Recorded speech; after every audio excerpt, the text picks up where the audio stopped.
গুম এবং extra judicial কিলিংয়ের ব্যাপারে।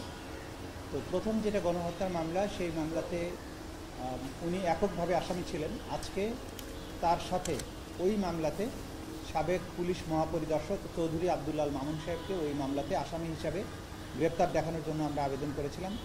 সেই আবেদনটা আজকে মঞ্জুর হয়েছে। তিনি এই মামলায় শেখ হাসিনার সাথে সহ আসামি হিসাবে অন্তর্ভুক্ত হবেন এবং এই মামলায় চৌধুরী আব্দুল আল মামুন সাহেবকে জিজ্ঞাসাবাদের জন্য একদিনের জন্য আমাদের তদন্ত সংস্থায় তাকে জিজ্ঞাসাবাদ করার অনুমতি প্রদান করেছেন।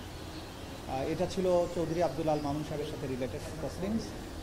সাভারের আসাবুল ইয়ামিন শহর সাভার এলাকায় যে গণহত্যা হয়েছিল, সেই গণহত্যার মামলায় সাভার অঞ্চলের আওয়ামী লীগের এবং যুবলীগের নেতৃত্বে যারা এই হামলায় অংশ নিয়েছিল, তাদের মধ্যে থেকে 3 জনকে, যারা ইতিমধ্যে কারাগারে আটক আছে, তাদেরকে আজকে আটক দেখানোর জন্য আমরা আবেদন করেছিলাম। সেটা মঞ্জুর হয়েছে।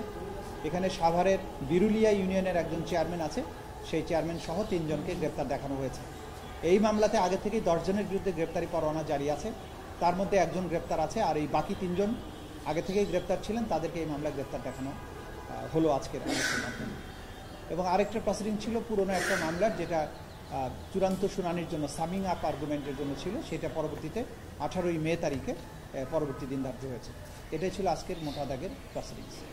থ্যাংক ইউ আপনাদের।